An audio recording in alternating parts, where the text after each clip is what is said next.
64-42, your final score here at the Devaney Center. I'm Jake Sorensen alongside Will Grubb with your Husker Corncast video recap. Nebraska falls to Creighton to go to 6-2 on the season. Will, this was a very feisty atmosphere, a lot of tension in here, and Creighton really handled it pretty well.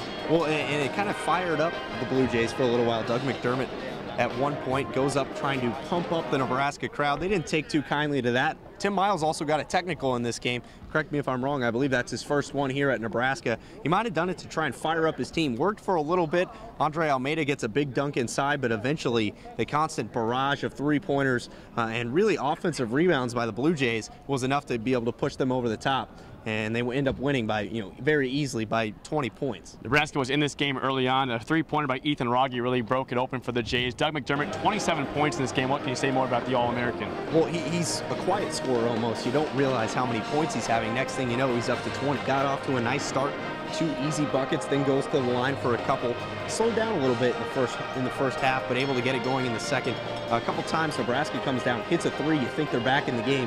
Here comes McDermott, answers quickly. There's a reason that he's the only returning All-American in the country. Offensively for the Huskers, Nebraska relied on Ray Gallegos the past couple of games, but tonight only 2 players in double figures, Will. Right, and Gallegos just 2 for 8 from the field, only 5 points, struggled to get it going. The only 2 guys that got into double digits, Dylan Talley and Brandon Ubel. Talley goes for 14, but he's 5 for 16 from the field, so not a very efficient 14.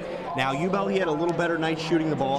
He was 5 for 11, goes for 10 points, but you knew if you were Nebraska, you were going to need at least 3 of those guys between Gallegos, Talley, and Ubel to go for 10+, and maybe Andre Almeida to have a good night too, and he didn't. He had a couple nice plays inside, never able to get going, only played 19 minutes tonight. In the second half, we saw kind of a scrum at midcourt where Mike Peltz was really wresting the ball away from a Creighton player at half court. Really got the fans back into it. He thought maybe that'd get the team back into it as well, but Creighton really took that for their advantage. Well, it worked for a couple minutes, but one thing about this team, you can say, this Nebraska team, they kept fighting. I mean, there was still 10 minutes left in the game, and you thought, at least the players thought they had a chance to come back in this game and at least make it competitive. Now, they didn't end up doing it, but you saw that scrappiness all night, fighting for loose balls. You had Benny Parker diving for one in the backcourt with less than 2 minutes left to go in this game. So you love that early on from Tim Miles. His team is hungry. They wanted to beat this Creighton team. They're just not ready to do it yet. Nebraska falls to 6-2. What does this loss do for Nebraska going forward? It doesn't do much. I think it just stops us from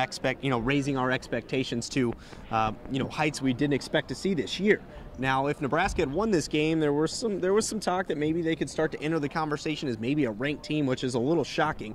But this loss kind of brings everything back down to earth a little bit, and they're going to be able to set their sights on finishing out the non-conference schedule against Oregon in a good way. You said Nebraska heads to Oregon in 9 days after finals week at 6-2. That'll do it for your Husker Corncast video recap. For Will Grubb, I'm Jake Sorensen. We'll see you next week.